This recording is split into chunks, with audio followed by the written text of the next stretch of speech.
Ah oui. Ça se met là. Manon, est-ce qu'elle est là maintenant? Non, je crois pas. Si, Manon arrive. Si, Manon est là. Ahmed et Selim, je ne les vois pas. C'est Manon Martin et Louisiana.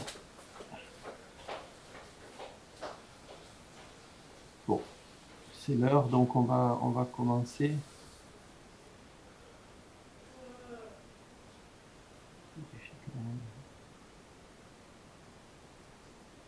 Ah, voilà, Céline.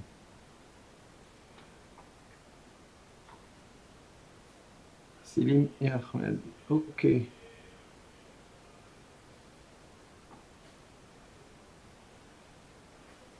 Encore quelques secondes.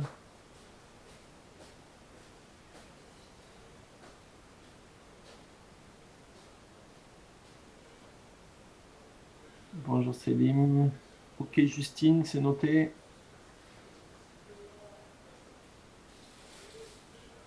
Bonjour Ahmed.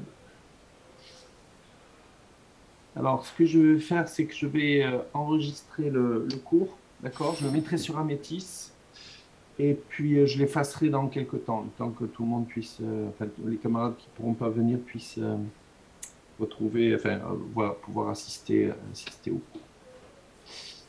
Ça va? Est-ce qu'il y a des questions avant de commencer? Where the fuck am I gonna put that? Non, tout va bien. Nous avons les Écossais de Outlander avec nous, grâce à Océane. Voilà, l'année dernière, il y avait il y avait Harry Potter qui était avec nous. Cette année, ça change. I'm a fan, oui, je me doute que vous êtes fan, c'est normal. C'est bien, monsieur bien, vous avez le droit de partager vos plaisirs aussi, ça nous change les idées. Okay, so we're going to start today. So, as I told you, we are going to come back on stereotypes. We should have started with stereotypes, but for the reasons you know, we didn't. Well, because I had a long class, the first introduction, it was I didn't have time for stereotypes, and of course we need time to work on that type of concept. Okay, so we have worked on archetypes yesterday. And any questions about archetypes? Have you any doubts, or did you wake up in the middle of the night saying, "Oh, I forgot to ask something"? No, you have a feeling that you understand what archetypes are. Okay, so if it's the case, that's good. So far, so good. Thank you, Jean-François. So we can, of course, come back on that whenever you want. We will come back today with women, of course, because today's text is about women. So the idea is to see how we can use stereotypes and maybe archetypes if there are any. It's not an obligation. You don't have to force the concept into the text. But by the end, whenever you have all the concepts in mind, you may use some of them, not necessarily all of them. That's up to you to decide what is relevant for your work. Okay, but what is very important for us is that we need to have all the concepts. So I'm looking at the chat at the same time, and Manon, she cannot connect herself. Okay, so just Gabrielle, just tell her that I'm going to record this thing there, which I'm going to do right now because I forgot to do it.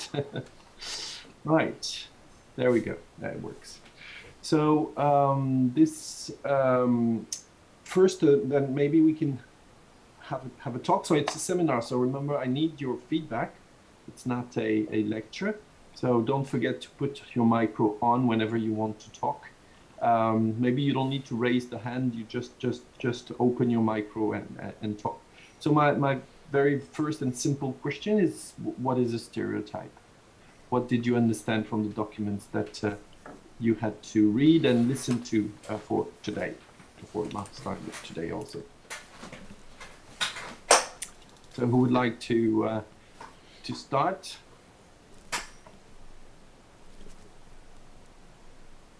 If there are no volunteers, I'm going to designate someone. So I don't want to torture you. Well, I'll volunteer. Yes, thank you, Justine. Go ahead. What do you understand? It's very simple. Don't worry. From what I can recall, this is something that is cultural and that we have inside of us. That's pretty much what I have.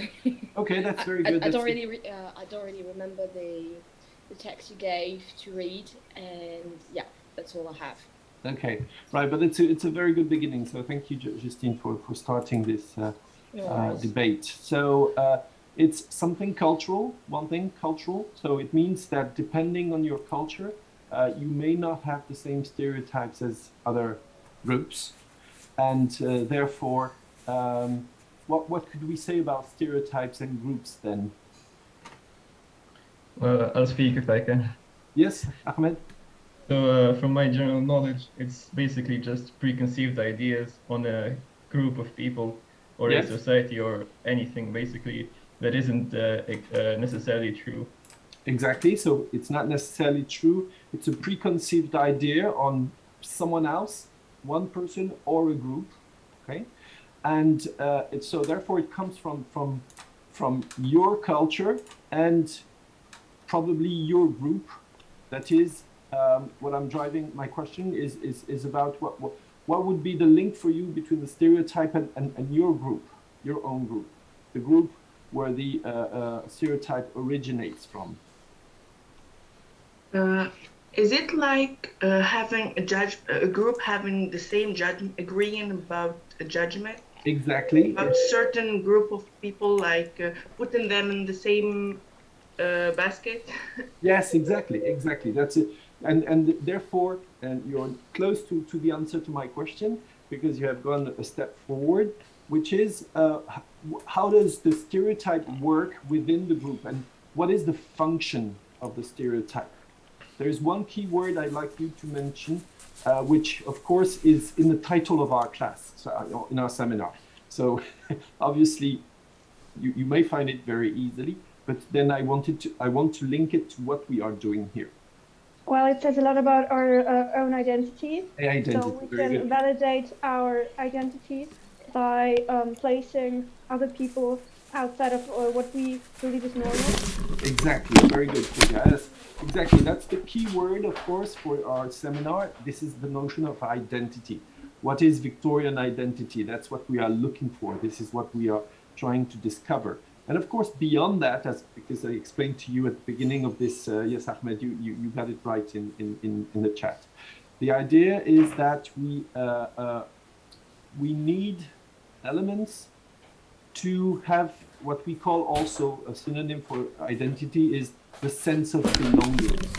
You know the expression, the sense of belonging. That is the feeling that you belong to a group. Now, first question, is it necessary to have a sense of belonging? What do you feel about that, generally speaking? Maybe you can take yourself as examples, of course. That's the best example you can find. because we already have identity crisis. So yes, so you have an identity crisis. No, I mean we have the concept of identity crisis. Yes, we do have that. Okay, so it's not your case, but so it's not necessary. It's not necessarily. But let me put it in another way. Is it? Do people need to have a sense of identity or not? I'm sorry, can I? Yes, yes. Basically, I think it's different when the stereotypes come from your own culture. For example, in your group, literally your cultural group, and when it comes from the outside. But I think every stereotype might be to some extent based on truth, but not all the time. And it can give us a sense of belonging in our own group. But when it comes from the outside, we have other things that come with it. Like, for example, a biased vision is always a biased vision, but I think it's different when it comes from your own group. Okay, so of course, if it comes from your own group, of course you may question the stereotype, particularly if you understand it is a stereotype, okay? Because if you don't understand it's a stereotype, you may think it's just an opinion. My neighbor is like this, or let's say, for example, a group of men will say something about women, or women will say something about men, or young people will say something about old people will say something about young people, etc., etc. It may be just seen as an opinion, okay?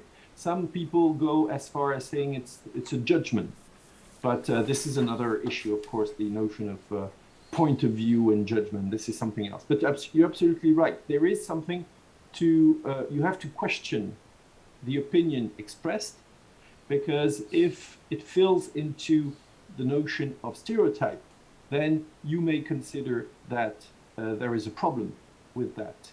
Ahmed said it's a preconceived idea. What does it mean, a preconceived idea?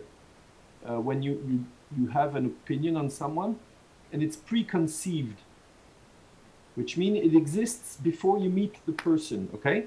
But then why is it a problem then? Ahmed, you were going to say something? Yeah, it's a problem because you didn't discover this idea by yourself. You were basically, you didn't meet this person or this group to learn this idea about them. You were basically just told by someone else. It's basically just he says, she says, you don't know anything. If someone tells you that group of people, they are criminals, for example, you didn't discover, and when you've never met them in your life, you didn't discover that by yourself. You just basically heard it from someone else, and now it's canon, it's the belief. Okay, right, very good. It's as Ocean says, tends to be oversimplification, absolutely. So we know it cannot be elaborate, and it cannot go into details, because what happens if you go into details when you want to have the portrait of someone, for example? Well, I think that you find that there's some inconsistencies in the whole picture. Exactly. And if I can just go back to the feeling Yes. of belonging. Yes. Because I actually did some research on this specific topic with teenagers, I think it was 5 years ago. And that feeling goes back to teenagehood. And that's when we experience things, and we need to find our place in the world. And so we go from group to group in order to find which one fits us most. And that's how we have preconceived ideas as well, other than cultures and families and all that. Because when you are part of a group, you already have preconceived ideas that you integrate inside you, and then you carry on with that preconceived ideas. Okay, thank you very much, Justine. That's a very interesting way to see things, and of course it fits perfectly my vision of stereotypes. And so my subsequent question would be, so you have preconceived ideas because it's the ideas of the group, okay? And so my question is, do you need to validate these preconceived ideas as an individual? I think so, because in order to be a part of that specific group, you have to be validated by the entire group. Exactly. And so it becomes your conception of a stereotype or a person in particular, something. Exactly, very good. So, because as a consequence, the natural conclusion to what you're saying is that what happens if you do not agree with the preconceived idea of the group? Well, you get kicked out. You get kicked out, exactly. You cannot belong to the group if you do not share the same values, okay? That's a simple thing. So does it mean that all the people in the group inside themselves totally agree with the ideas? I'm going to use a personal example. Yes, please do. I was born in France, but at the same time, I was raised in a Moroccan household. So I've been raised both cultures. And when I go back to Morocco, they have preconceived ideas about France. And here in France, they have so many preconceived ideas about Morocco. And when you're in the middle, you try to deconstruct everything, but at the same time, no one then like accepts you within the group because in both sides, you don't really fit into their patterns. Exactly. Very good. Thank you very much for this example, because this is exactly at the heart of this notion, both of stereotypes, because you, Sabine, see that on both sides of your double culture there are stereotypes, and you're in the middle. So, what do you do with that? And of course, you I'm sure you try to speak and say that it's just stereotypes, but of course, stereotypes, because they belong to the group, are difficult to get rid of. Because if you want to get rid of a stereotype in a group, it means that all the group has to agree to get rid of the stereotype. And of course, it's not the same thing as doing it for just one person. Here, it's a whole group. And of course, the bigger the group is, the more difficult it becomes. Yes, go on. I feel like after that, there is like the creation of a new group, because then people like me, they form a new kind of group and they have their own stereotypes about both groups. And I feel like it's like a never-ending cycle. Exactly, a never-ending cycle, because you create a subgroup inside the group. Okay? Yes. And that's what happens. I often ask the students, maybe we can do it now. Imagine you have 3 words. You have to find 3 words that gives your identity. Just for example, it can be the national identity. That's the most simple thing, like French. I'm French. I consider I'm French because I speak French. That's my mother tongue. But for example, would you consider yourselves as Europeans? That's something else. Okay, I'm sure some would do, some would not, some never thought about it, some don't care. So is European a keyword for you? Other words are very important. Is it I'm a man, I'm a woman, I'm from Marseille, I'm from Aix, I'm a southerner by opposition to a northerner, I'm a religious person, so my religion is my identity. What else? Whatever else is possible. Just think about it. Just think about 3 words. I'm not going to question you about it, but just for the sake of the exercise, what would be, how would you define, you meet a foreigner and he says, who are you? And you give your name and he says, but okay, what is, how could you define yourself? And that's the important thing, of course. There can be, of course, also the sexual orientation. That's a possibility also. It can be also your age. I'm a young person and you're happy to be young, which is precious, of course. So just 15 seconds just for you to think about the 3 words that would define you.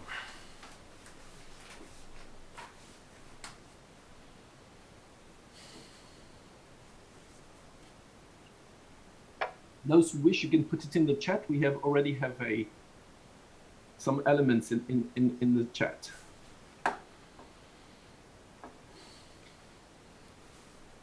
And I forgot, yes, Ibrahim, you mentioned stereo, the other, and type, terpos, print, fix an image upon the so-called other. Yes, that's a good definition. So Nouran would say she's Mediterranean. Okay, that's interesting, you see, because Mediterranean corresponds to what I said about Southern French. We know that when I go to Paris, I have my Southern accent, and you know, sometimes people in Paris, they laugh about the accent. So my identity is quite clear in the sense that my accent shows where I come from, and I'm proud to be a Southerner. I don't want to be, I'm happy to be French, but France, you know, is a mix of a lot of countries, different countries and different cultures and different groups. In Brittany, there are Celt people. My origin is mixed, of course, but I have Mediterranean. I also, like Noran, would consider myself as Mediterranean. Catherine says Greek and Mediterranean, okay?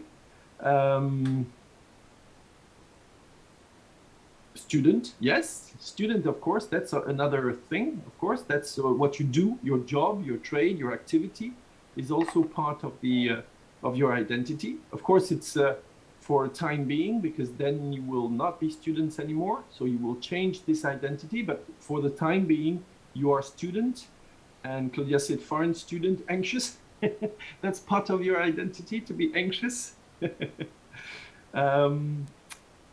Okay, so Nouran says the capsule is both my nationalities. Yes, French with Muslim women. Okay, very good. Salsabit. So that's interesting. French, Muslim, and women. And you see, of course, that with this example, we have three different types of elements of identity, because we do have gender, woman by opposition to men, or other possibilities. Muslim, that's the religion, of course, and French, that's the nationality. Okay, people in Marseille some of them would say I'm Marseillais. That would be the first thing. Okay, droit au but, if you see what I mean. So that's of course something which is important whenever there is a football match between Paris and Marseille. Of course, the identity is really the local identity. At that time. Okay, so Ibrahim is French, Afro-European Muslim. Okay, Paul Marseillais, handball player and man. Okay, good, very good. We see my example with Marseillais. So you got the idea that identity is personal, and this is why we saw yesterday the notion of that Jung has developed, that of individuation. That is, you have to be, the idea that you have to be, to agree with who you are. You must accept who you are, of course, and you must be proud to define yourself in such a way. Now, of course, stereotypes, if you, when you say, let's take Paul, for example, Marseillais, that's a lot of people, okay? He belongs to the group of people who consider it is important to define themselves as Marseillais. Is he going to have all the stereotypes of the Marseillais? Maybe not, because of course that's a lot of people. Because within the Marseillais, we have another group who are the Marseillais handball player. I say it in handball because it's a German word. You know, it's not handball, it's handball. Anyway, it's just a detail. Handball player, of course, in Marseille, this is another group. This is a subgroup. Okay, we see that there is a subgroup inside the Marseillais group, which is the handball player. But there's another group inside that group, which is that it's only men. And because, of course, you have Marseillais, or Marseillaise, I would say, handball player, but female, women, okay? And for Paul, his identity is he's a man. That's normal. He's not going to say, I'm a woman. He's a man, okay? So for him, you have the three things. Now, within this group, it would be interesting if we had to do a study, a sociological study, to go with Paul and to see his handball team, for example, in Marseille, and try to see whether everybody has the same ideas, okay, and the same vision of the world, which of course is probably based on their sport activity, and but of course maybe, I don't know that, but maybe they also have stereotypes, like saying the other team, our enemy, not enemy of course, but opponent is like this, like that, we're going to beat them because we are better. You see, that's the type of thing that is going to develop inside the group, because what it does, it gives a unity to the group. Do you agree with that? Actually, yes. I was thinking about the movie American History. I think that's how it's called, with the Nazis. And that I think it's Derek who goes to prison and then comes out and then realizes that he doesn't belong in that particular group anymore, and his brother, he's part of the group and he's trying to take him out. I think so. I think that's how the movie is entitled.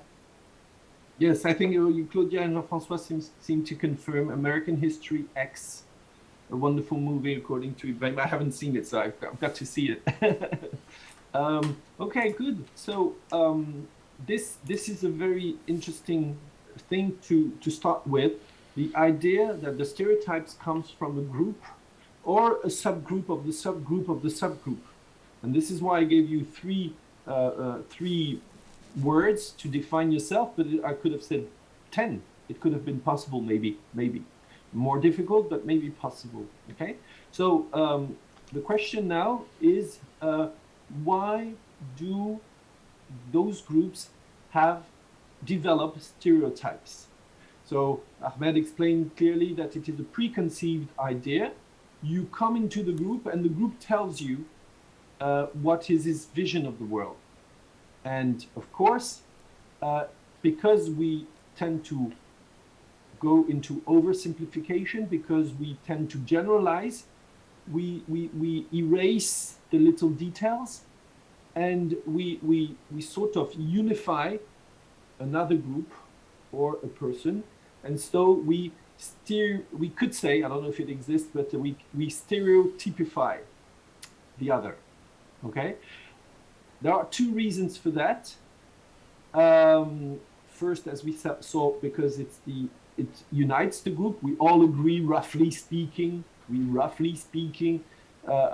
agree on the fact that if we are a Marseillais football supporter, we all think the same about the Paris football supporters. Okay, although of course there may be different opinions. But then it's not a stereotype if it's an opinion, once again, okay? So if we come back on this notion, we do understand that this oversimplification is wrong, okay? Because obviously, when we have national stereotypes, then we tend to generalize something that is probably untrue, false, or outdated. Okay, if you take, you know how Anglo-Saxons view French people. Can you describe the stereotype of the French man according to the Anglo-Saxons? So I was really surprised when I was in England to see that women, they would see Frenchmen as really, not in a good way, basically. They would say they're rude, even when they come to us to, for example, to flirt or something like that, they're not being gentlemen, etc. They don't have nice ideas about French people. Okay, this is one aspect, and we know the physical stereotype with the man with the beret, the baguette. You know, that's the type of stereotype that exists. And of course, but there are other aspects, like, for example, that France is considered as the most beautiful country in the world. How do we know that? Because France is the number one. Because the French tell us. Sorry, Claudia? Did you say something? Claudia? Yeah, go ahead. No? Did we lose you? Because the French tell us? Because the French tell it. The French what? Yeah. You have internet problems, but maybe you can put your comment in the chat, Claudia, please, because we can't hear you very well, unfortunately. Yes, I was saying that it's because also France is the #1 country for tourism in the world. So you see, there's a sort of discrepancy between how French are seen and why the country is visited by so many people. So Claudia, basically French people tell us that France is beautiful. Is that French people who tell the other people that France is beautiful and so they have to come? I'm not sure. I'm not sure. No, there is an attraction for France. One of the reasons we know is, for example, the Tour de France. You know that the Tour de France is considered as one of the best promotion report for France, because you can see all the landscapes in France, and people say that it's wonderful. It's one of the #1 sport events seen in the world with the Olympic Games and Football Cup. And therefore, this is one of the powers of attraction of France. But there's also some myth and some stereotypes about the French cuisine, the French way of life. And of course, whether it's true or not, that's not my problem. The problem is what people think, and that's why they pay to come to France. Jean-François, it's also due to the fact that France has a lot of different types of geographical areas in a small country. So I've heard, yes, like mountains, plains, and the sea, etc. You're right. Perfumes, luxury, and fashion also attract people. Nouran, you're absolutely right. Let's not forget overseas territories like Tahiti. Yes, Catherine, of course, you're absolutely right. But this is more for French people who want to go to our département d'outre-mer, but you're absolutely right.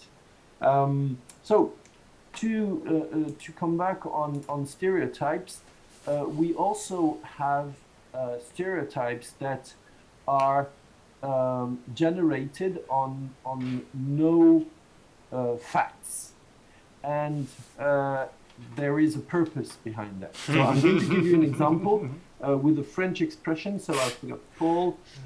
It's also because whenever you ask a foreigner, how did you find France? They say France is beautiful when they just visited Paris. Yes, that's right. But at the same time, we know a lot of English people have houses in Dordogne, a lot of German and Dutch people in the south of France. They have second houses. So it is indeed Paris for some of them, but for the others, they know the country. So the expression I want to say is a bit offensive. So I'm sorry for if I offend anyone, but it's a stereotype and it's not mine. I don't agree with it. I immediately say that I don't agree, but I'd like you to, it exists. And I heard some people saying it. So there is a reality behind that sentence you're going to hear. Now, what I'd like you to do is to tell me what you think about it and why it exists, okay? And of course, you will see the link with our seminar immediately. So, sorry about the offensive aspect of this sentence. This sentence is, it's in French. La femme au volant, la mort au tournant. Sorry, Justine, I see that you are, I don't want to offend anybody. But it's important to deconstruct this expression, of course, and to try to understand why it works. So do I need to repeat it? Or is it okay? No, Justine doesn't want. There's So Claudia, when I was in marketing, I was taught that you have to show people things that they don't have back home. So if we say that the stereotype is that the UK is gray and the people are stressed, we might tell them that they will enjoy France because the sky is blue and the people are relaxed. Yes, I'm not sure they are that relaxed, but I agree with Catherine. Okay, so what do you think of this sentence? It's awful. Yes. Okay, first comment, I totally agree. It's horrible, it's stupid, it's wrong. So we get that clear, okay? And I'm going to prove it's wrong. That's what is important, is to prove it is wrong. But it exists. So can you analyze it? Why? Very simple analysis, of course. You won't have to go too far to understand what it is about. Of course, it's an old one. Maybe today it's less and less used, but still I heard it. Not yesterday, but it's a sexist stereotype that was created to keep women from doing things. Exactly, Claudia. It's misogynistic, Ocean, absolutely. So it's part of the patriarchal pattern of submitting women. Okay, so you see the link with our class, and the idea is that women should not drive. Okay, so of course we can imagine it was invented at the time when men and women were starting to drive cars, so the beginning of the 20th century, and men wanted to prevent women from driving because that's the way it's interesting because with no particular intention in what I'm saying, but I am going to give you an example. In one country on our planet, women have the right to drive since last year. Yes, it's in a very rich country where there is petrol. So I'm not going to name the country, but it's a very rich country, very, very, very rich. And for the first time, women, it was a revolution. There was a report on French television. It was a revolution that women were allowed to drive. So you see that this French stereotype is not necessarily just French. It's any patriarchal society may have or maybe had this stereotype before. Okay. Now, I said we do analyze that, but how can we prove it? Yes, of course. Someone counter. You're right. That's the country. I didn't want to mention it, but it's in the chat if you want to check. It's very common in Europe and even among very young people, especially for women with light hair. Yes, I agree, Claudia. That's another wonderful stereotype. Wonderful, not in the sense that it's positive or anything. It's a horrible. Stereotypes are horrible, but it's one of the best examples of the blonde women stereotype. That's a very interesting one, of course, that we can analyze if you want. So this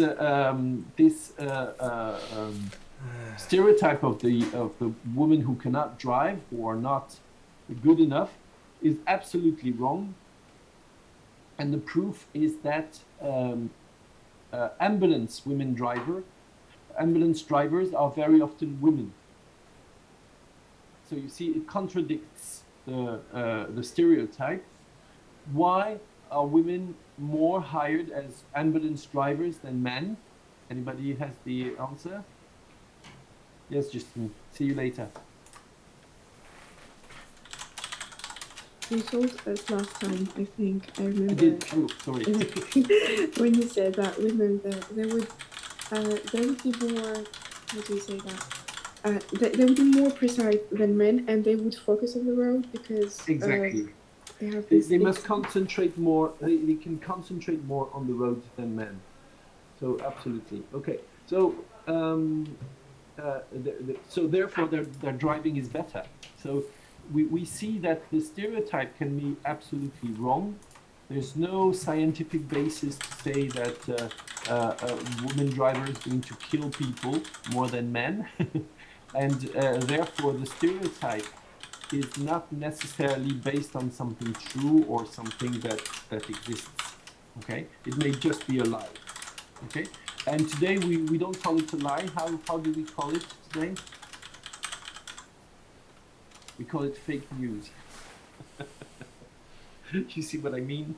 Okay, fake news is something that that has developed, and the idea, of course, that there is these fake news are also linked. Now, all fake news are not necessarily stereotypes, but a lot of stereotypes are being developed today, such as any government is corrupted.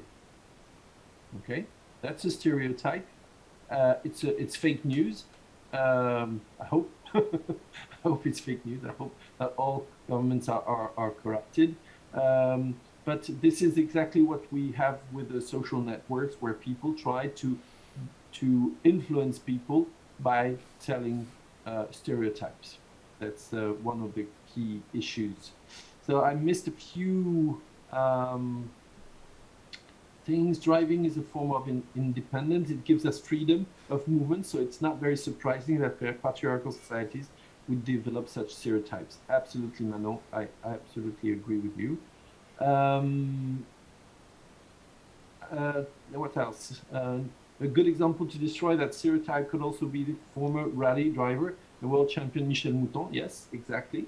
And Ibrahim is coming back on Trumpism. Yes, Trumpism is a good example of how stereotypes can be used today. Like one example, when Mr. Trump says that all media lie, that's a stereotype. That's an oversimplification. That's a generalization of what it is about, and as a consequence, of course, it distorts reality. Okay, except for fake news. Yes, right. Absolutely, there are some media that they're right. So, Claudia, you mentioned that stereotypes can also lead to rape culture. Yes, can you develop what you're?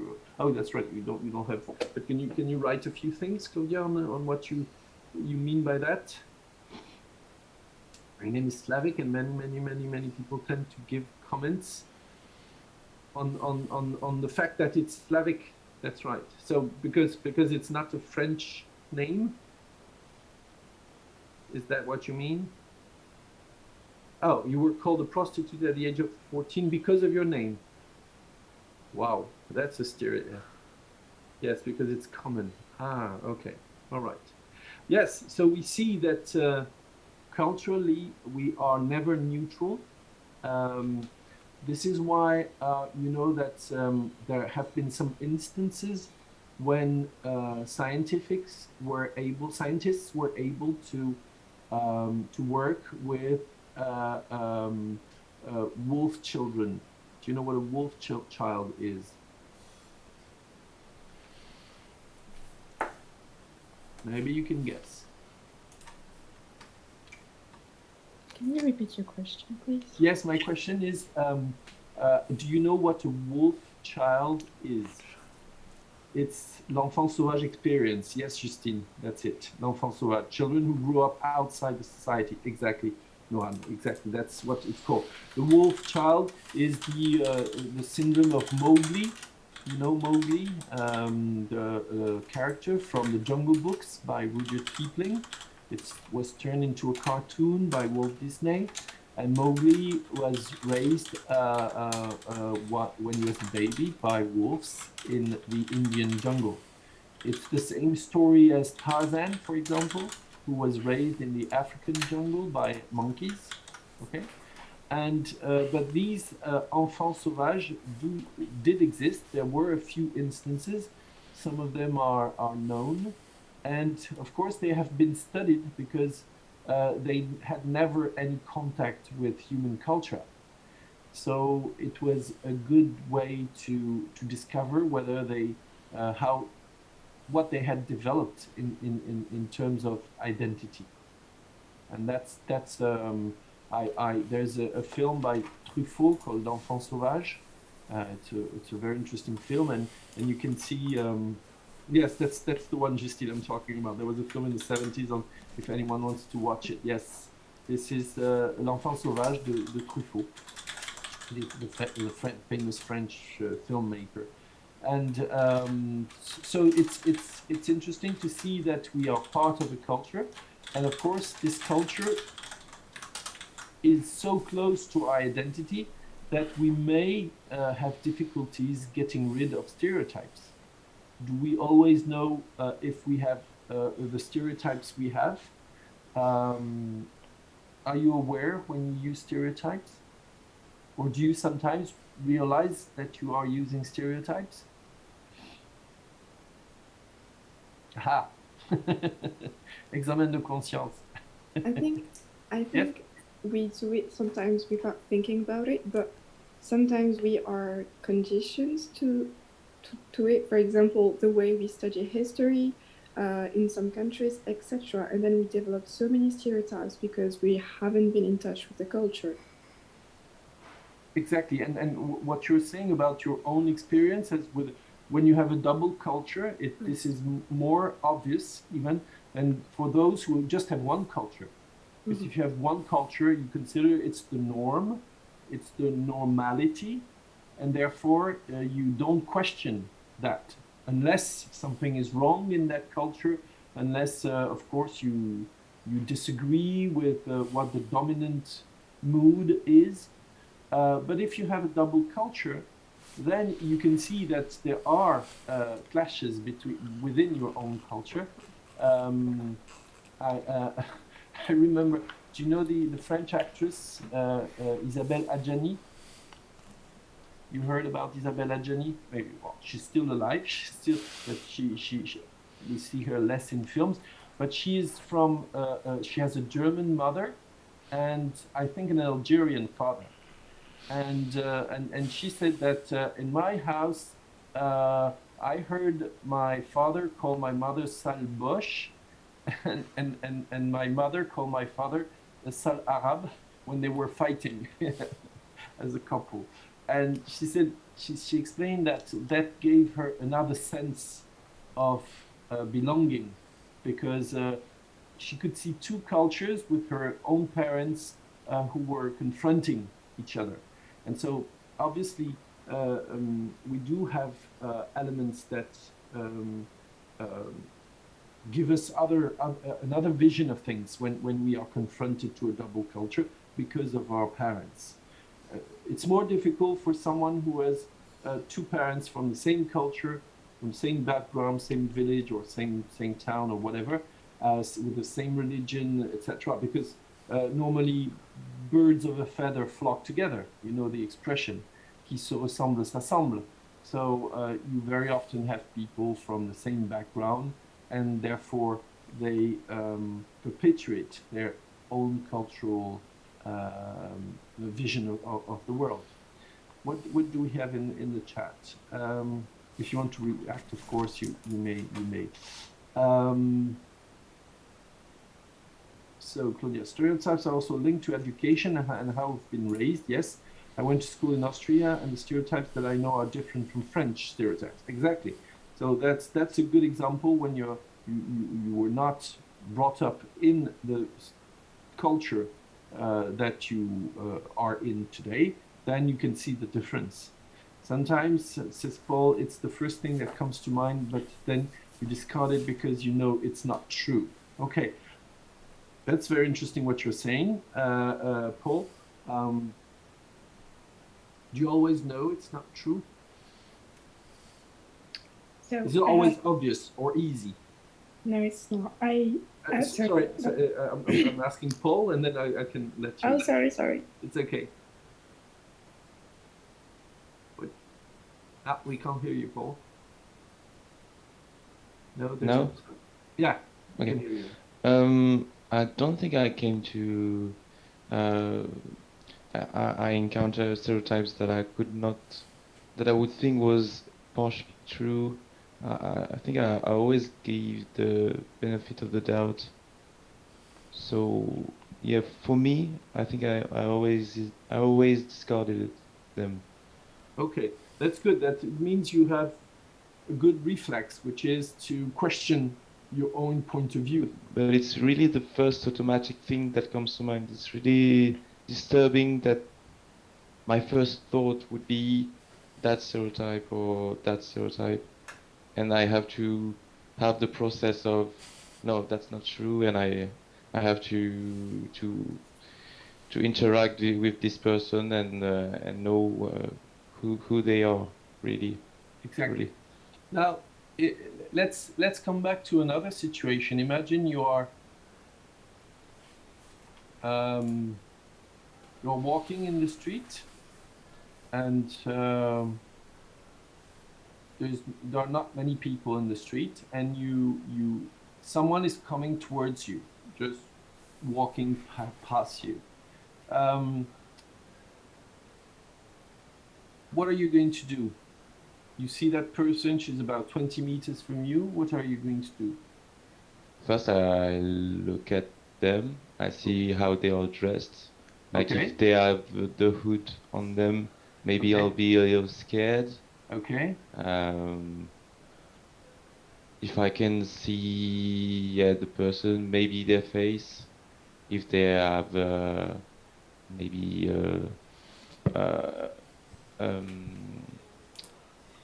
I don't know, eyes that are looking it down or looking at me, or well, what are they doing? Okay. And yep, I probably will be scared, but I'm going to pass the person like until they don't do me something. I don't have the right to change to cross the road, like to cross Okay. the. Well, you have the right to cross the road if you're Yeah, afraid. but That's I not a think problem. But it would be rude. okay, So you consider it would be rude. Okay, so yeah. thank you very much, Paul, because that's exactly what I'm driving at. Because what is the purpose of your analysis? What is the purpose of your analysis? Why do you do that? You're walking, maybe you're listening to music, or you're thinking, or you're talking on the telephone to someone. Why should you analyze the people that you're going to pass by? To Why? see if they are a threat to me. Exactly, exactly. If they are a threat to you, why? Why do humans do that? I don't know, basic instinct. Basic instinct, yes, basic instinct, of course. This is a survival attitude. Okay? This is a very ancient survival attitude. You are always ready to react to something that may happen to you. So if you see that people are going to bypass you, as you said, you're going to analyze the people to see whether they are a threat or not. Okay? So maybe you may be afraid, you may think the person is a threat because the person has a hood and sunglasses. So you say, wow, I don't see those persons. So maybe, or that person, I don't see, what is he looking at? What does he look like? Is he dangerous? Okay. And of course you may resist your reaction, but your unconscious will say, be careful, danger, danger, danger. Maybe you will relax only when you see that the person is far behind you. And that's natural. It's a survival instinct. Okay? So interestingly, just to come back to the Victorian era, and what we say is that stereotypes are a sort of exaggeration of things that we have inside us, but which are meant to be positive. That is, that are meant to protect us. And this is why there is this notion of sense of belonging. Why? Because you do remember that how did humanity survive? How did humanity become dominant on our planet? That's a good question, isn't it? Because if you think about it, did men and women, humanity, have the physical potential to dominate the world at the beginning? No. The answer is no. The answer is no, because they didn't have what other animals had. For example, they did not have speed, like leopard, lions. They didn't have big teeth. They didn't have big claws. And they were less powerful than elephants or buffaloes or rhinoceroses. So if you compare man to other animals, man was not the fittest to survive, to take an expression from Mr. Spencer, you remember, in Social Darwinism. And so what was the difference? What was the difference? Well, I saw a report and I heard, as I told you, Yves Coppens in a conference in Paris, and he explained that at one stage in Africa, pre-humans were on trees, like apes, and it was a way to protect themselves because from lions who were on the ground. But at one stage, trees became scarce, forests started to dwindle. And so man had to go down from the tree to go to another tree. And because of the grass, because of the savanna, man finally stood up. Okay, he stood up.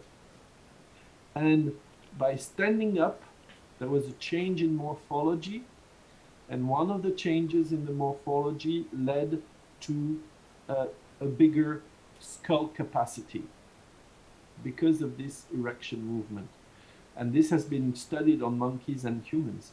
Because men started to stand up, this was the complete change in the future of humanity. The fact that men stood up because their brain was able to develop, and as a consequence, the idea things came because the capacity of the volume of the brain became bigger.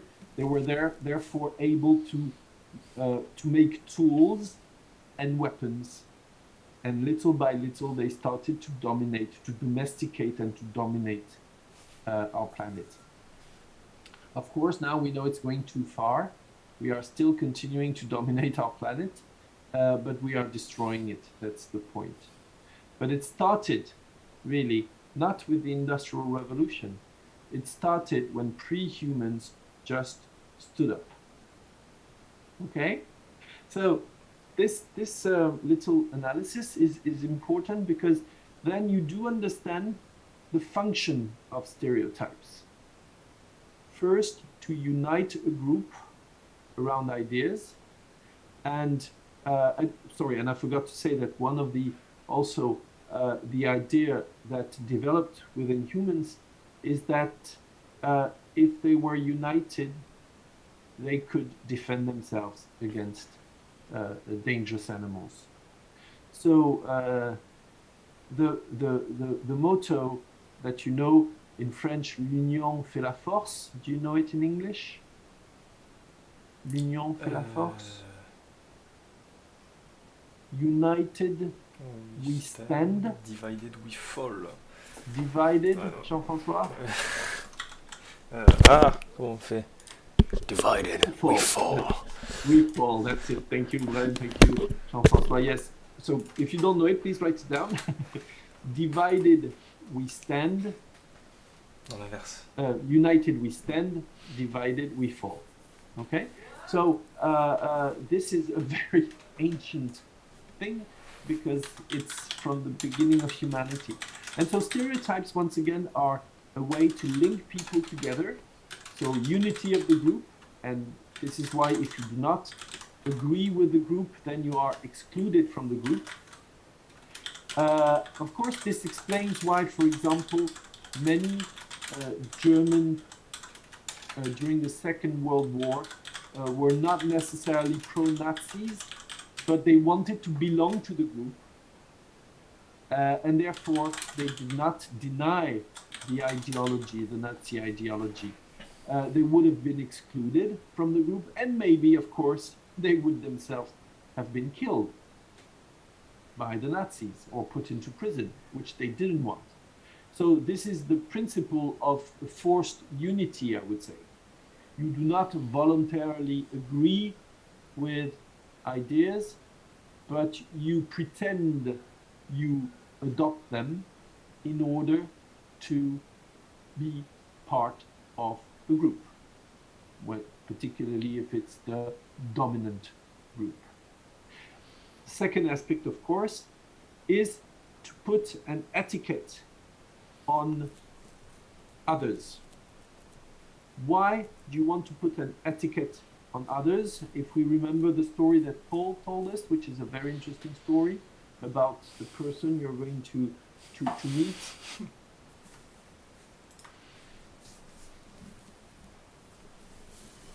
Yes, why did we stand together we fall?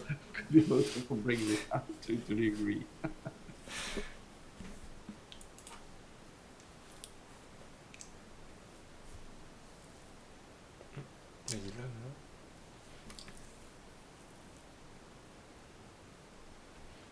So my question is, why do we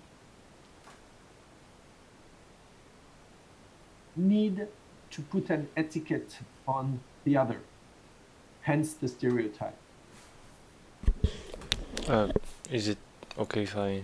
Yeah, Jean-François. I feel like it's similar to what we said yesterday, that maybe there's a sense of comfort in putting a preconceived idea, so we don't have to think too hard about it, and then we can move on with our lives, I guess.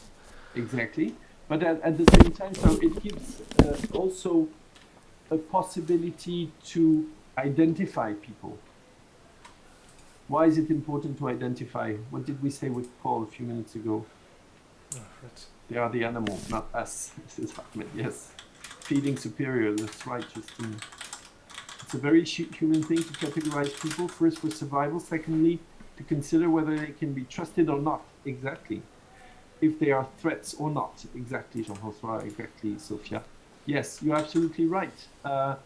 You need to identify the person in front of you, okay?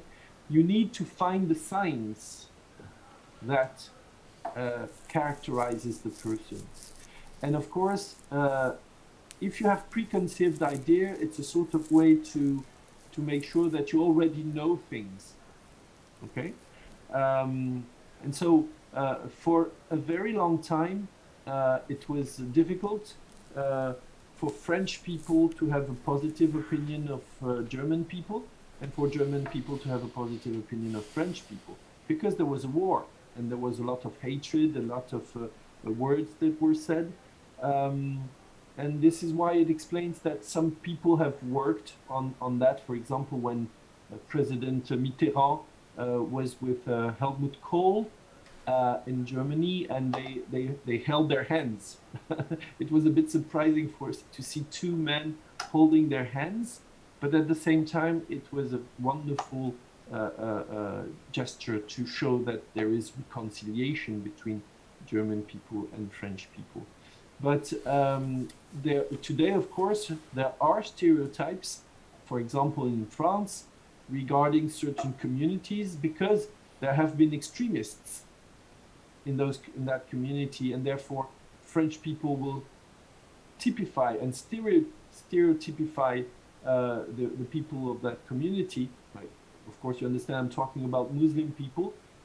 It's easy, particularly with discourses that may be a bit extremist, to say that all Muslim people are like are terrorists, which is absolutely wrong, of course, but it is a tendency to exaggerate. This is fake news, this is exaggeration, oversimplification, but it is a simple process that has worked throughout history. Before it was the Jews, and from the Middle Ages, for example, in the Middle Ages, the Jews, when there was a pandemic, for example, a plague pandemic, a pest, they would be accused, the Jews would be accused of poisoning the wells. And so people thought that the plague would come from the water, you see? So this is not new. This is something very old. But this is why stereotypes are can be also very dangerous, because they can be used in a context of propaganda. Yes, people always find a scapegoat. Thank you, Ocean. Yes, we will have a class on scapegoats. So thank you very much, because that's one of the key elements of our understanding of society. Who is the number one scapegoat in the Victorian era? We mentioned his name yesterday. And if you don't remember, I can tell you that Ahmed is interested in that person to help you find him. So who is it? You don't remember? Yes, the Ripper. Jack, that's right, Jack the Ripper. Sorry, I forgot to look at it. Yes, you're all right. Yes, because you can see that of course, Jack the Ripper is a horrible man. He's not necessarily a scapegoat in the sense that he's not innocent, okay? That's one of the definitions we will see about the scapegoat. The scapegoat is it has to be a scapegoat, you have to be innocent. Well, he was not innocent, okay? But he became a scapegoat in the sense that he was considered as responsible for all the problems in Victorian society, which was not true, of course, okay? So it's interesting to see that we have the stereotype and we have the scapegoat at the same time. Okay, we won't have time to go into more details, but I think we have a clear picture. If you haven't done it, please watch the videos, look at the text. Have you got any questions about what we have been saying or what you heard in the videos and in the text? Everything's clear? Yes, okay, right. So we're going to try to use this these concepts of stereotypes, archetypes, not yet scapegoat, but maybe later, with the text. So I'm going just to share the text with you so we can have a common vision of the text. I'm sure you have it with you, but so écran partagé. Here it is. Okay, do you see the text or not? I don't have the chat anymore, so just say yes or... Yes. Okay, thank you. Okay, right. So a text, 1866. So we are in the Victorian era, okay? Could anyone remind me of the dates of the Victorian era? Just a quick reminder, very quick reminder. When did Queen Victoria access the throne? Aha, you didn't check. 1837. And she died in? 1901. 1901, very good. Okay. I see Oceane and her friends are having a good laugh. You want to share what you're laughing at with us? You have your micro off, of course. I can see you. Okay, so we have a text which is what? We can't see the text. Sorry? We can't see the text anymore. You can't see. Oh, you could and you can't. I change it. And here, do you see it? Okay. Oh, it's because it's on my second screen. I've got two screens, so let me just highlight it a bit. Yes. Yes, now it's good. Good. Yes. Okay, I'm going to leave it here then. Thank you. Okay, so if I turn my head, it's because I've got two screens, one with my camera just in front of you. I'm looking at the camera right here, but then I have my second screen here. So if I don't look at you, don't worry. So my question is, what is this type of text? You know, you're used to analyzing a text. You have to give the nature of the text. What is it? What are the details that are going to help you?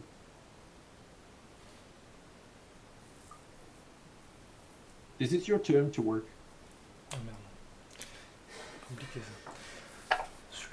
I don't see the chat. I don't know if I can see the chat somewhere.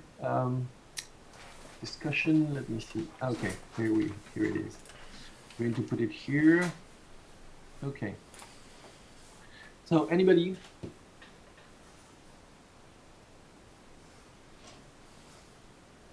A petition? Cotter, yes? A petition?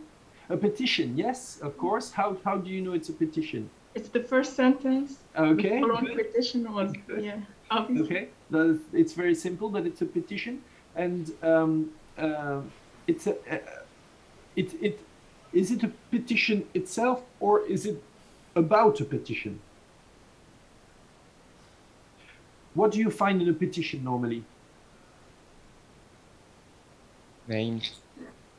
Sorry, Paul? Names. Names, yes, and signatures.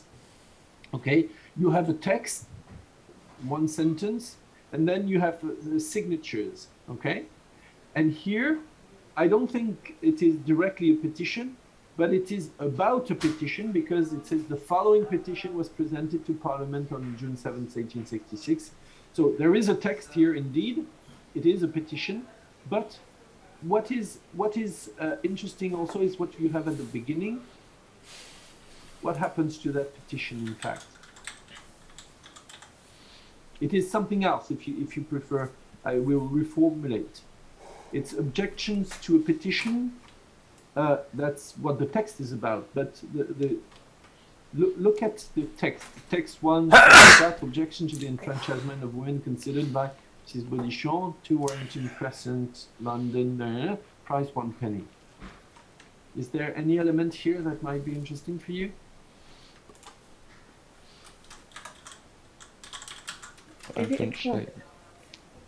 Yes? That's a mean? Is it a tract? It is a tract, exactly. It is a tract. And that, is it a free tract? No, because it's 1 penny. It's 1 penny, okay. This is what I want you to be careful with. You have details which are important. Price 1 penny. It is a document that is sold. That's the first thing you have to see.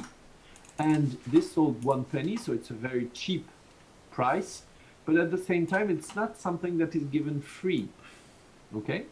And so who is going, so the question is, who is going to buy it?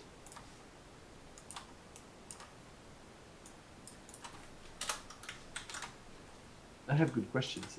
Maybe the working class? The word? The working class? The working class, possibly, or not. We don't know. Why would it be the working class?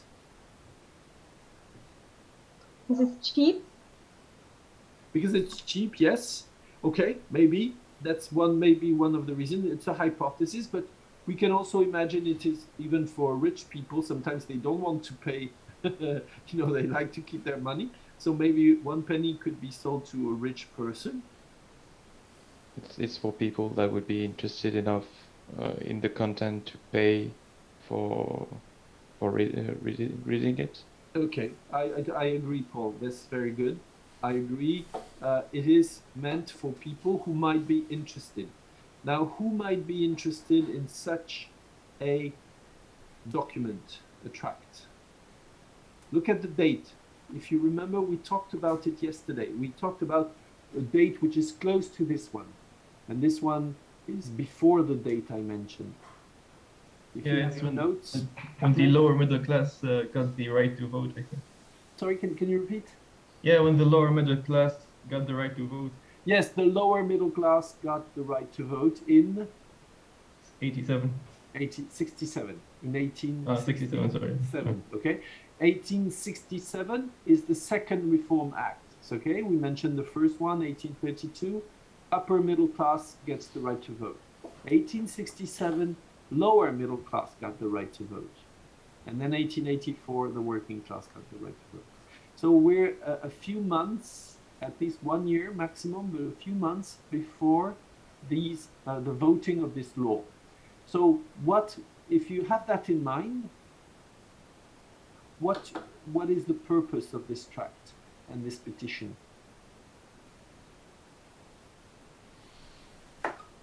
Is it not women that were trying to have also the right to vote? Of course.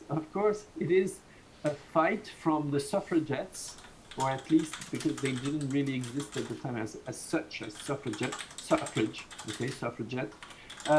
it's a fight to have the right to vote. And we can see here, is it a class fight? No, it's not a class fight. It's a gender fight. Okay? It's a gender fight because the title is Objections to the Enfranchisement of Women. It's not objection to the enfranchisement of the working class. It's women with no class consideration. So it includes upper class women. They don't have the right to vote, although they belong to the upper class. Okay? So it's important for you on the day of the exam to cross the elements that we have already mentioned and we continue to repeat all the time: the class distinction, the gender distinction, and the race distinction. Okay, here we don't have anything about race. We have something about gender, that's obvious, and we may assume even though it's not necessarily mentioned or directly mentioned, there is also a class question here, okay? But once again, you see we haven't seen the text yet, we haven't worked on the text, but we already have elements that are going to help us to work. And of course, when you see that objection to the enfranchisement of women considered, do we have a generalization? That is, are we talking about all women or are we talking about particular women? What does the title say?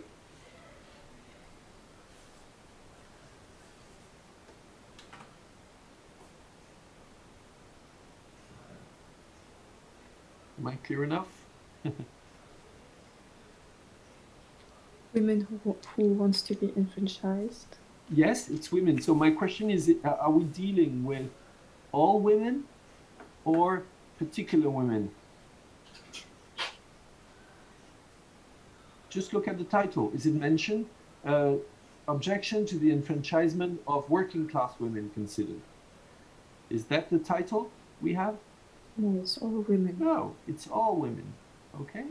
So in terms of stereotypes, what can we say from the beginning?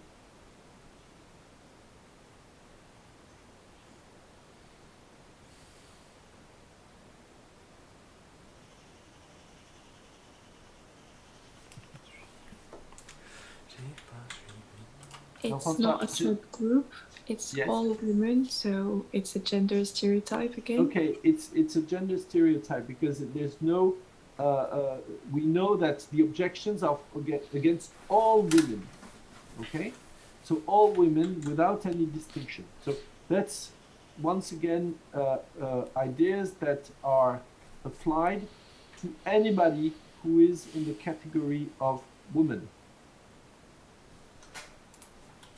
Which is a very interesting thing, because then we are going to see, if we analyze that before we start, we know that we are going to use the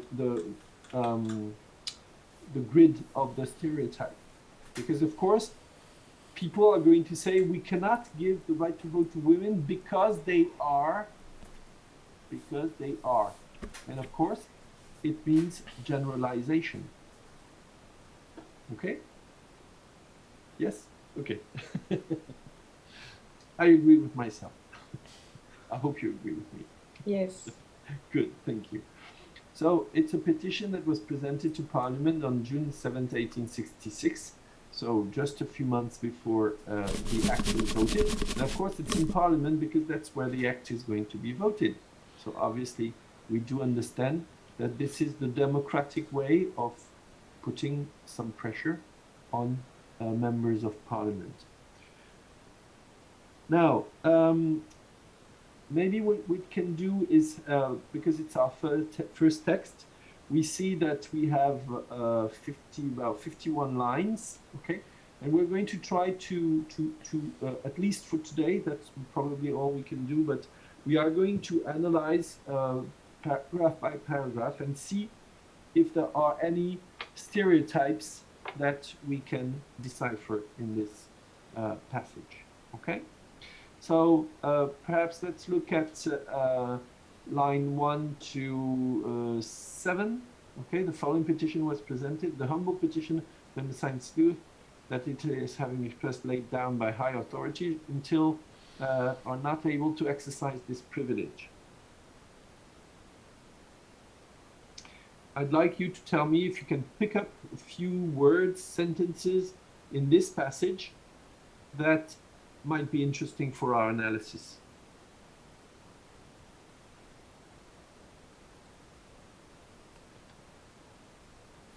Can we talk about the possession of propriety? Yes, okay, but why? Because yes. Because at that time women couldn't be. I'm not sure about it, but they couldn't be owners. I'm sorry, but okay. And it was a stereotype, the fact that they can't have it. So they discussed with that at the beginning, perhaps, to show how absurd it was. Okay, at least what you're saying is very important, because we maybe you don't know, but for those who remember, the right to vote is given to you according to the money you have. Okay, so this is why it's a class system, because the more money you have, the better you're allowed to vote, except if you're a woman, because women normally do not possess anything. It's either the father, the husband, or the son. Never the mother, okay, never the woman. So obviously this is one of the key issue, which is about this sort of introduction. We have an introduction that it having been expressly laid down by high authorities that the possession of property in this country carries with it the right to vote. Okay, so this is something you should remind your reader when you do this commentaire de texte at the end of the semester. You should remember that indeed it is one of the elements of British law, that to have the right to vote, you need to be owner of a property. This is something which is, by the way, very old, because, for example, if you take the Romans, for example, there's an interesting anecdote about the Romans. At one stage in antiquity, only soldiers who possessed land, only citizens who possessed land could be soldiers to defend Rome. Can you guess why? It's a bit strange, a bit bizarre, that only landowners could be soldiers to protect Rome when Rome was attacked. Not talking about the soldiers that went in Germany, in France, in England. Is it because they have something to defend? Exactly, because they have something to defend, and they will be good soldiers because they have something to defend. If you're a poor person, you're put into the army and you are facing with German warriors in front of you. I just remember, because the Romans were very much afraid of the German warriors, and they will yield, they will go away, okay? Whereas if you have land and with a family and all that, you will resist that attack. So here we do have, well, I don't know if my analogy is interesting, but the idea is, because you have land, then you have the right to vote. This is that sort of logic that I gave you with my example. In the election of representative in parliament, it is an evident anomaly that some holders of property are allowed to use this right, while others, forming no less a consistent part of the nation and equally qualified by law to hold property, are not able to exercise this privilege. So here we see the detail about the fact that some women inherited from their fathers if they were not married, for example, and therefore there were women proprietors, but they still didn't have the right to vote. So obviously the petition is about a problem in the law. Normally, if you are proprietor, if you are owner, you are allowed to vote. But because you are a woman, you're not allowed. So there is a problem. If we continue, that the participation of women in the government is consistent with the principles of the British Constitution, inasmuch as women in these islands have always been held capable of sovereignty, and women are eligible for various public offices. Any comments here?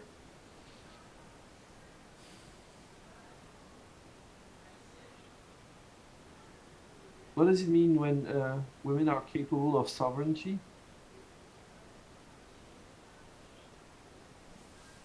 They can make a choice for themselves. Sovereignty, what does it mean, sovereignty? Do you know the word? It refers to the queen. Yes, Claudia. So it means that indeed there were women queen. Just remember Queen Elizabeth I. And at that time, Queen Victoria is on the throne. Okay? So if they are capable of sovereignty, they are capable of being queens, and women are eligible for various public offices, so they can have positions as civil servants. Why can't they vote? You're right, Claudia. If a woman can be a monarch, why not vote? Exactly. Okay? So we see already that the point of view is that from the pros or the cons. Pros, cons, those who are in favor of the right to vote and those who are against. Paul says pros. Anybody else has an opinion? Is Paul right? Yes or no? Don't be shy. Pros, c'est Jean-François, okay. Absolutely, you're right, of course. We see it.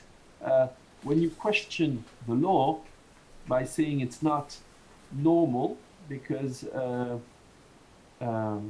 it says line 5, it is an evident anomaly. Anomaly. You can analyze the word in your commentaire. Anomaly, okay? It's linked to normality. It's not normal, okay? So there is a challenge. There is a challenge. The law is challenged, and we understand why it is challenged, because maybe it's going to change. The new law possibly could include women. But of course, we know, is it going to happen in 1867? No, we know that. It will not take place in 1884. It will take place only in the 20th century. So it means that even though there is a fight, that's for the conclusion, of course, even though it is a legitimate fight and there are more and more people fighting, but people are not ready. And in 1866, 67, society is still a patriarchal society. In 1884, still a patriarchal society. And this is why the suffragettes, the one we call suffragette, will emerge. It will really be at the end of the 19th century and beginning of the 20th century. This petition was signed by 1,499 women, including many, no, sorry, I forgot one passage. Your petitioners therefore humbly pray your honorable house to consider the expediency of providing for the representation of all householders without distinction of sex. This is the key sentence, without the distinction of sex, to possess such property or rental qualification as your honorable house may determine. This petition was signed by nearly 1,500 women, including many whose names alone are sufficient to entitle them to a respectful hearing.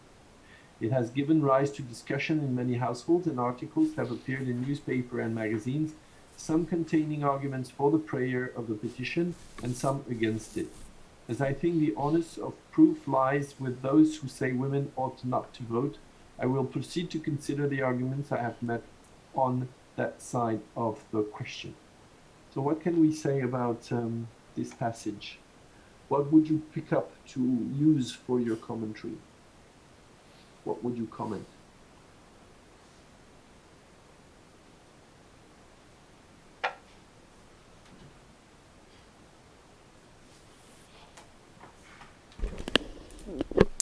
Is it okay if I?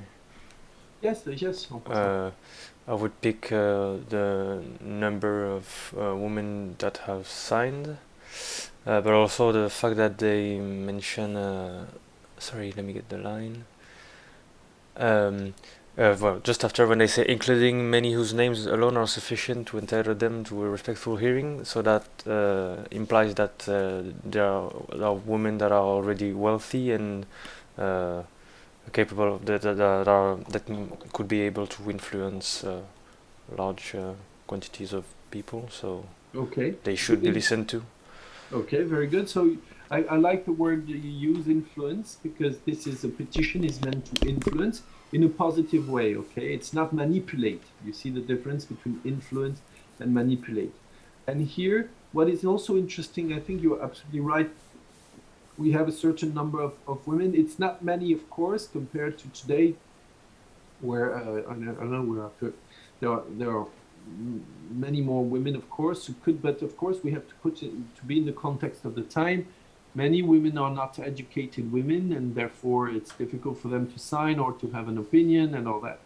But if they put the number, it means that probably they consider it is an important number.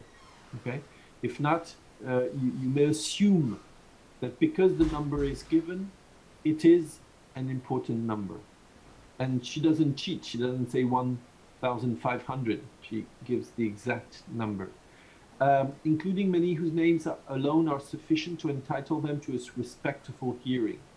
So, of course, could we say there is a class mention here? Ocean, you seem to agree. I see your head. Thank you. It is indeed a way to introduce another aspect, which is this demand, this petition is not just from working class or middle class women, but it's also from upper class women, educated women. Yes, Claudia. They are from women who are their names alone are sufficient to entitle them to a respectful hearing. Okay, which is, of course, a double-edged sword, because it means that if your name is not an aristocratic name, then you may not be respected. And that's the point. What she's saying is that inside the petition, you have people from the upper class. And therefore, you should pay attention. It's not just working class women, just you can imagine how they could be despised by someone who would say, yes, it's just a bunch of working class women. This petition is not interesting at all. We don't need to listen to it. So it's a very clever tract, because you will see that all the elements are there to do their best to motivate members of parliament for that. So this is where you introduce the notion of class, although until now we just had the gender issue which was present. But now we also have the class issue. And what is also important, it has given rise to discussion in many households. You could also mention the fact that it is present in the media. Yes, Justine, absolutely. That's exactly what I was going to say. So you have met my mind. This is exactly first thing. It's given rise to many households. So it means inside the family there are debates, which is interesting because normally woman should be the angel of the house. Remember, she should be submitted to her husband. But here there are discussions, not fights, not debates. There are discussions, which means that men and women talk about it. And that's interesting, because if you remember what I said about the household, what did we say yesterday about the household? I show you some pictures. I told you there was a slogan that was invented at that time, linked to the household. Remember? You have twice the same word, and you have sweet in the middle. Yes, home sweet home. Okay, home sweet home. It was the expression that because the household was at the center. The household is le foyer. Okay, so it means the family, the house, they are together and they are the center of society. So here again, it's clever for the petitioner, for Mrs. Baudichon. Looks French. It's funny. I haven't checked, but it looks French. And she says it's not something about intellectual people. It's at the heart of society. It's in the household. And then that's right. What Justine said. It's in the media also. Articles have appeared in newspaper and magazines, some containing arguments for the prayer of the petition and some against it. So there is a social debate. It's not just fantasy ideas from women. It's a social debate that has taken place in the press. So the media are there. Okay. Do you think it's intelligent? from that perspective to mention media to the members of parliament? What is the relation between a member of parliament and media? Can you guess?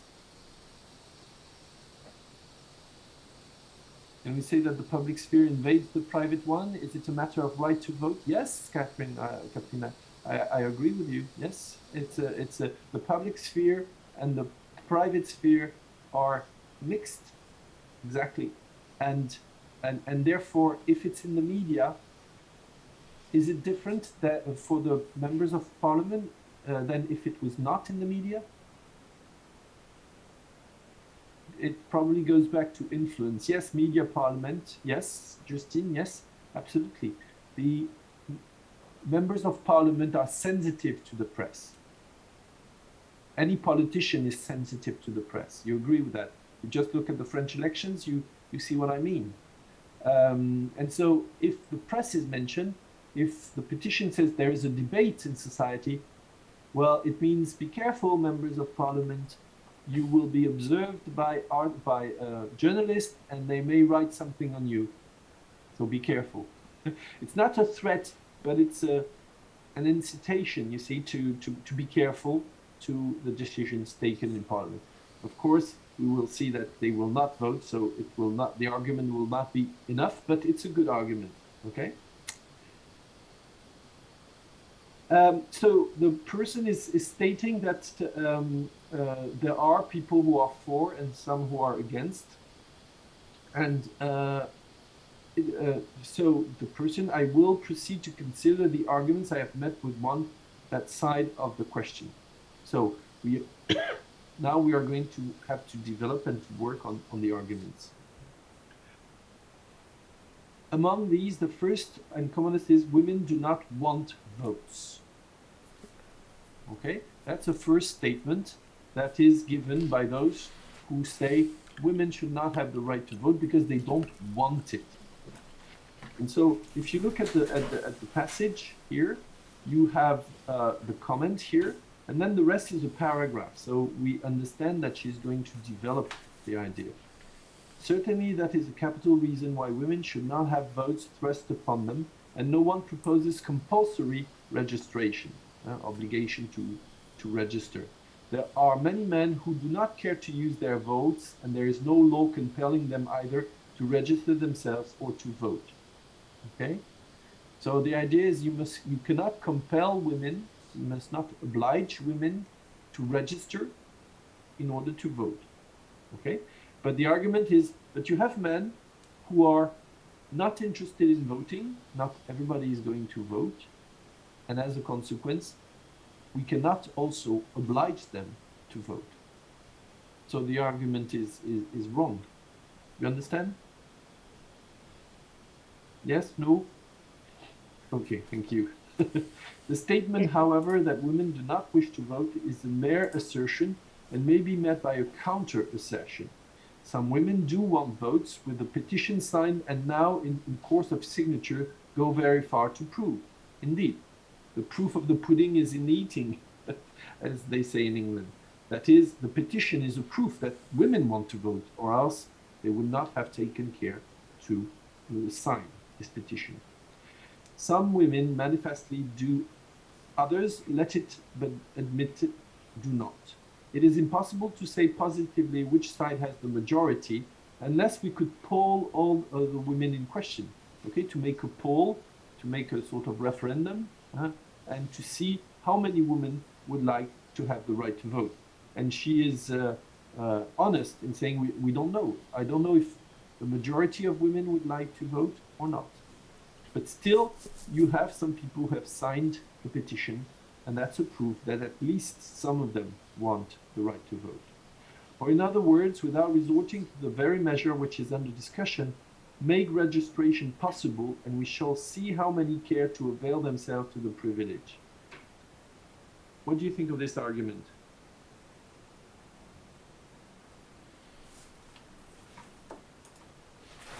Is it a good one? Is it a bad one?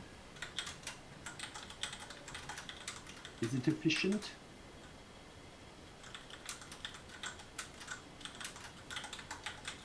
You don't know? I would say it's efficient because she is dismantling, she's debunking, she is destroying the argument. If you want to know, the statement is women do not want votes.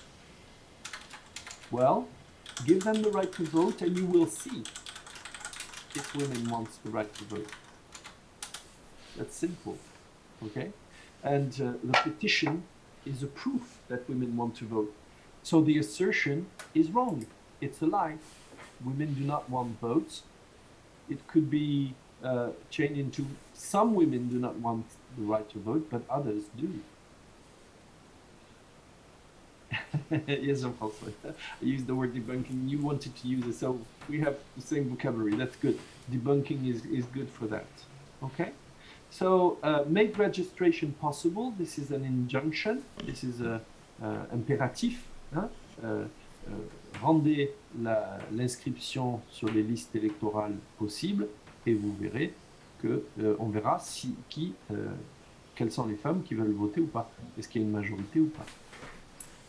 But, so it starts with a negative thing, but it is said women have other duties. So that's the second argument, okay?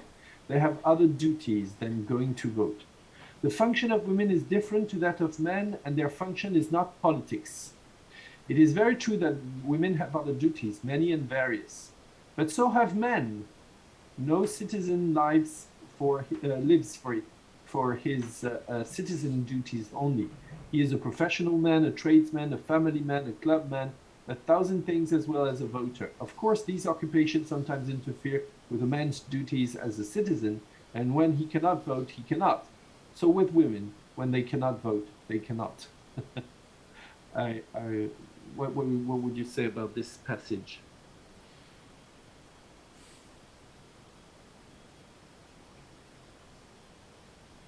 Here again, do you think it's a good argument? How would you analyze this argument? Is it stupid? Is it clever?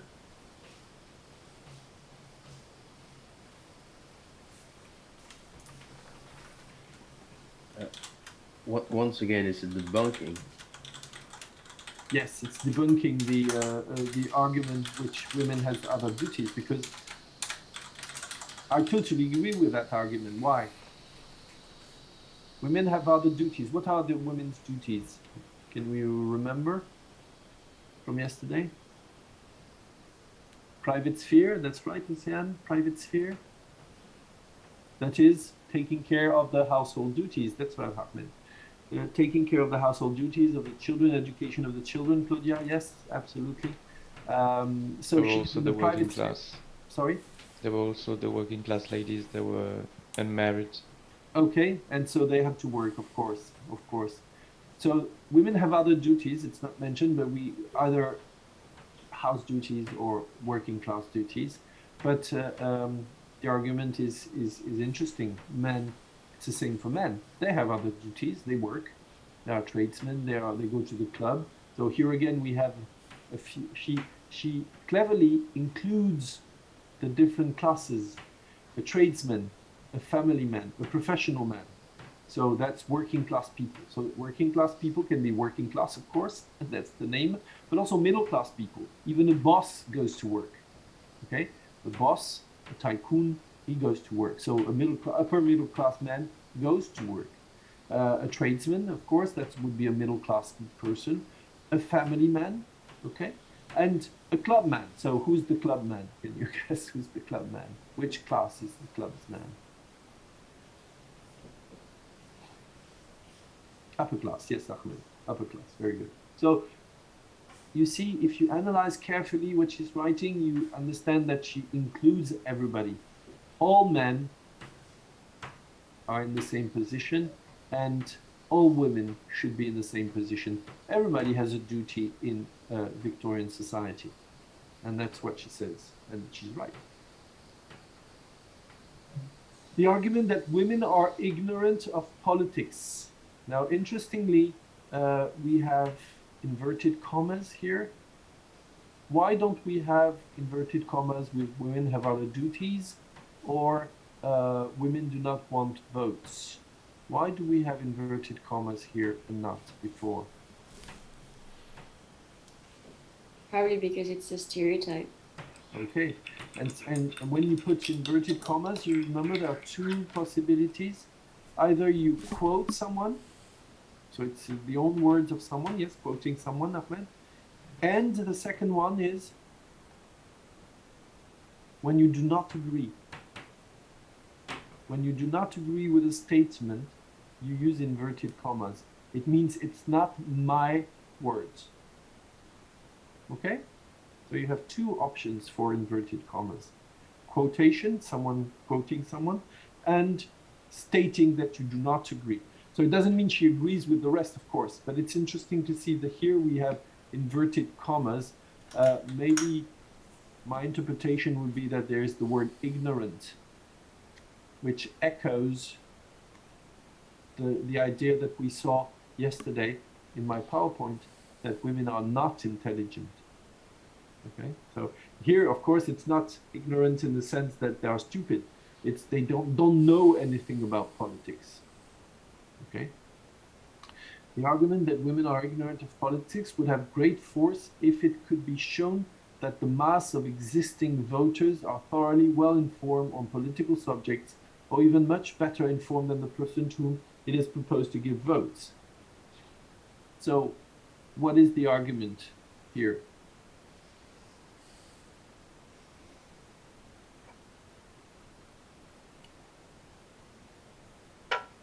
The argument is that you cannot prove that men are well informed. Can you prove that men are well informed?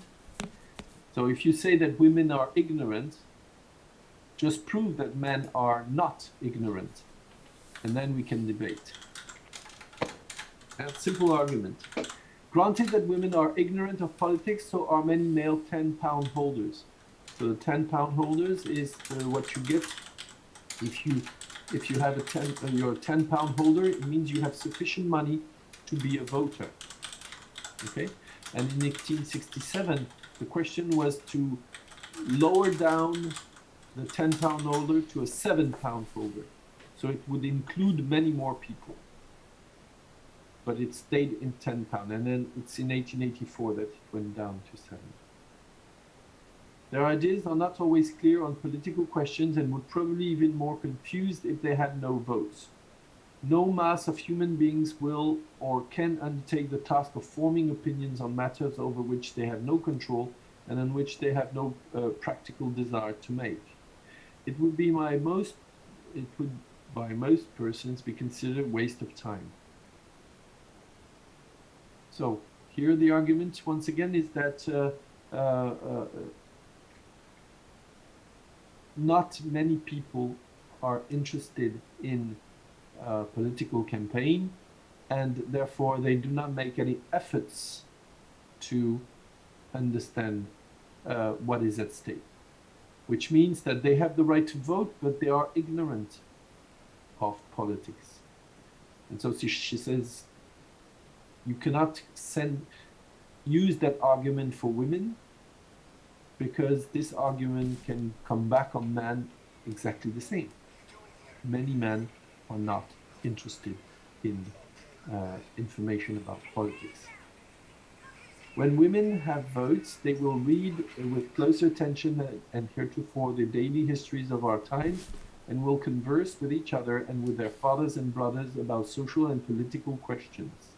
Okay, so here there is some it's interesting here because we can see that she uses a technique, a rhetorical technique, that is a way not to frighten the members of parliament. What is that rhetorical technique? Can you see it?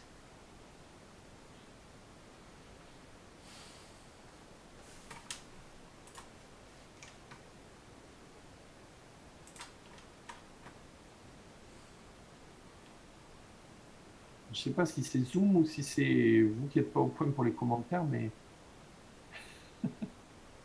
Is my question too difficult? Are you too shy? Are you afraid? Okay, my question is, what is the rhetorical question?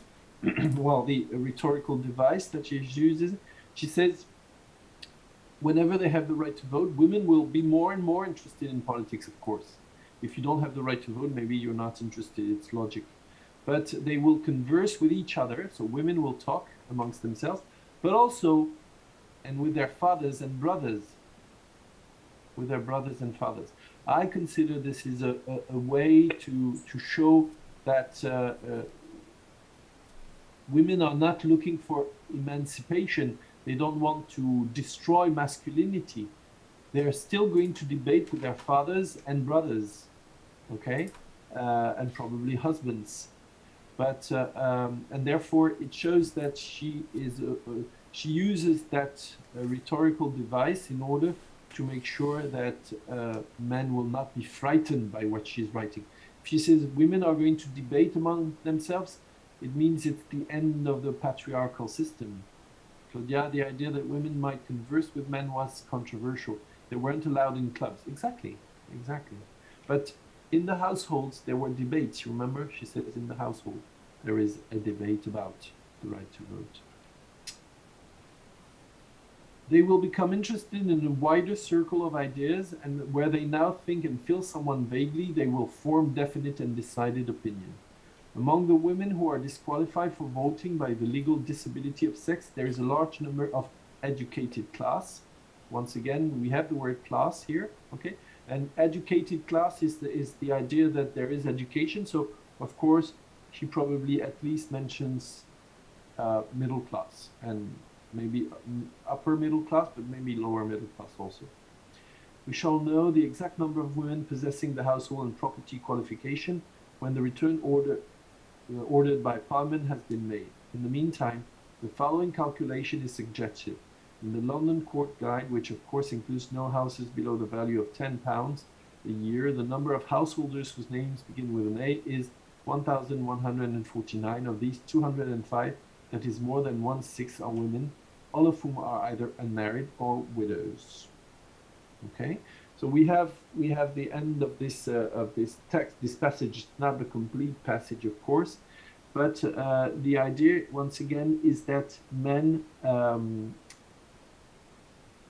have privileges that women should have, and there's no reason not to have any of these privileges too.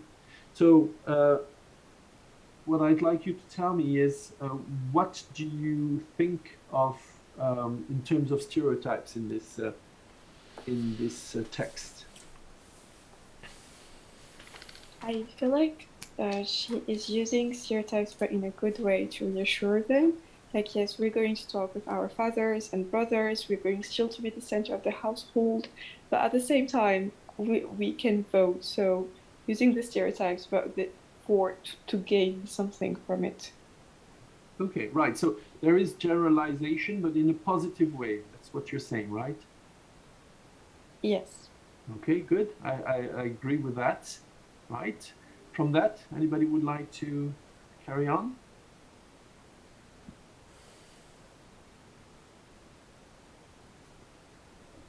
She also shows. Yes. Yes. Sorry, it's right there.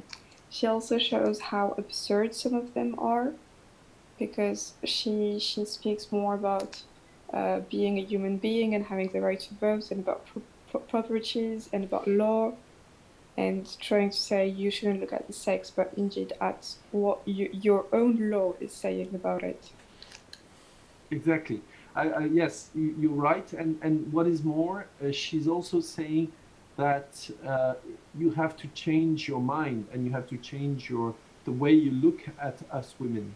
Okay, because when she debunks all those arguments are based on stereotypes. Women do not want votes. Okay, how can you say that? How can you generalize? Imagine at the time saying that women do not want votes. It's based on what? Have you done a survey? Have you? Okay, you see, it's just ideas that are put into on women, but which in fact are a reflection of man's attitude and probably man's desire, or maybe we can go as far as saying man's fear of women, because of course the idea that debates will take place is something that is a bit scary for men at the time, knowing that they might lose their grip on women. And you have to remember that this is also part of a whole process of getting independence from women, because, for example, if you look at the timeline that I gave you in the Polycop, you will see that I think it's 1884 or 86, when I told you the example, women were allowed to keep their property when they got a divorce. Before that, it was the husband who would keep what the woman had brought into the marriage. So obviously, there is a fight, a feminist fight, I would say, not just for the right to vote, but for any rights, the social rights of women, the working condition of women, the way they can look at, well, keep their children, for example, etc., etc. So this is to be linked to a more general context where women are trying to improve their living conditions and to enable themselves to have access to what they aspire to, that is, for example, new jobs, new positions, and of course the right to vote, which is of course an essential element that Parliament focused on the class system for votes, but women always say, don't forget women about for this right to vote also. Okay, I think it's about time, so we're going to stop here. I hope next text, you will be more talkative. For those who were not talkative today, try next time to, of course, when you read the text, try to use the concepts that we have seen, and try particularly to make sure that you understand what I've said about all the little details, all the words, all the expressions. When something is said or not said, it's part of your commentary. Okay, so obviously this is what I expect from these texts. Okay, so bonnes vacances to you all. I hope you will rest well, take care of you, and we will see each other in a fortnight. Have a nice day. Thank you. Bye-bye. Goodbye. Bye-bye. Goodbye.